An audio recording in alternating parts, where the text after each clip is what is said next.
Welcome to the 700 Club. Edan Alexander, the last living American hostage in Gaza, is set to be released today.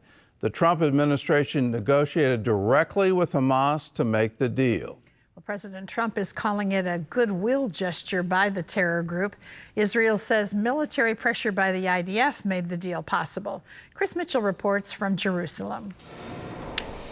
U.S. envoy Steve Witkoff is in Israel to facilitate the return of Alexander. The release comes just before President Trump visits the Middle East this week. Israeli Prime Minister Benjamin Netanyahu's office issued a statement about the release.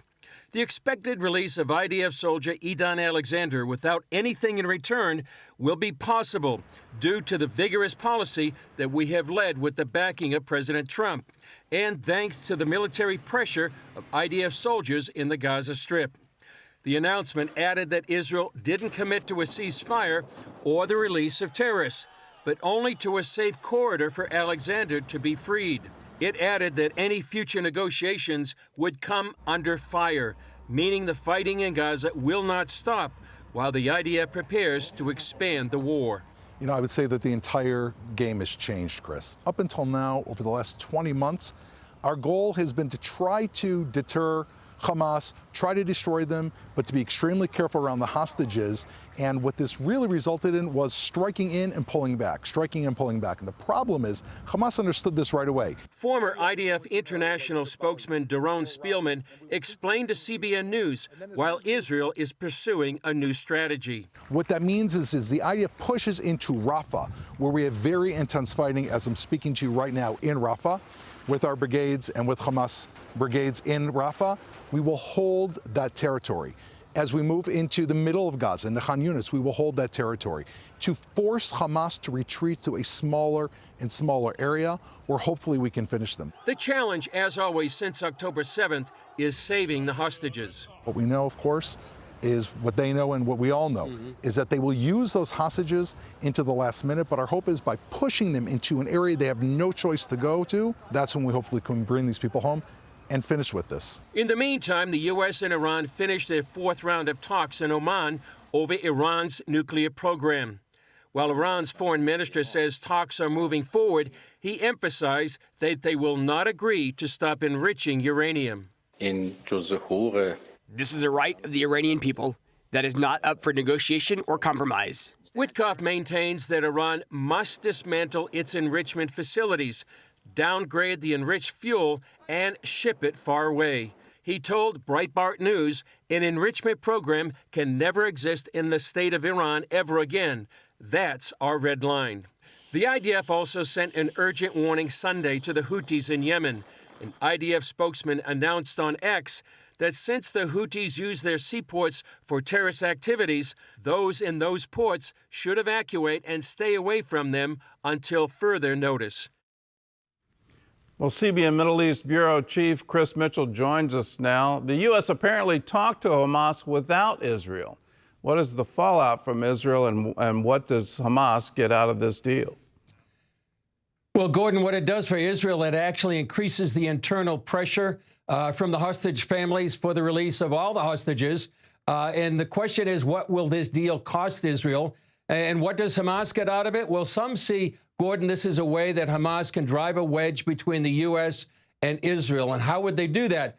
By, first of all, making this goodwill gesture to President Trump, and then ask the president or his representatives to pressure Israel to go ahead and stop the war. And knowing right now, and as we said in our report, Israel is poised for a major offensive to defeat Hamas and end the war on Israel's terms. So it seems to be a very pivotal point.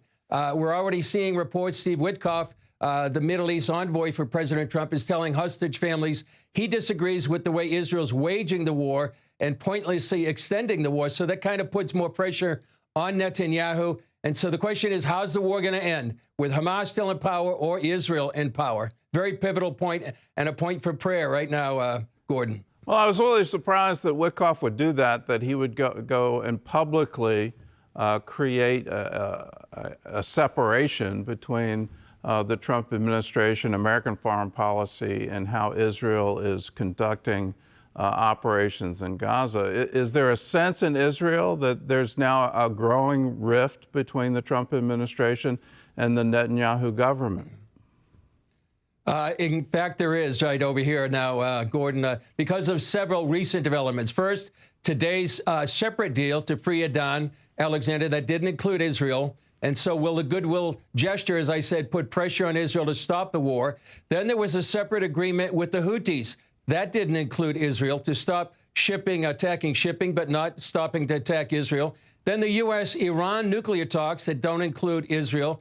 And also there's a report on the eve of President Trump's visit to Saudi Arabia that they may allow Saudi Arabia to have nuclear capabilities without demanding normalization with Israel in return. Also, Trump's not coming to the region. Now, a lot of people are wondering about that. On the other hand, Ambassador Mike Huckabee, he denies there's any separation between Israel and the U.S. He says the relationship is strong. He had a series of interviews over the weekend where Huckabee said President's not snubbing Israel by skipping Israel on the Middle East trip, and that the U.S. will never get in the way of Israel's self-defense, and especially against Iran.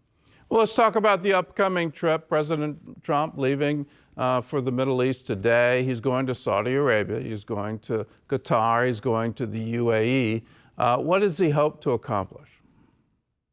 Well, I think a lot of it has to do with economic investment in the U.S. We're talking billions and maybe trillions of dollars. A conference called MAGA in the Desert. Things that are going to be discussed, Gordon, perhaps normalization with Israel, security cooperation.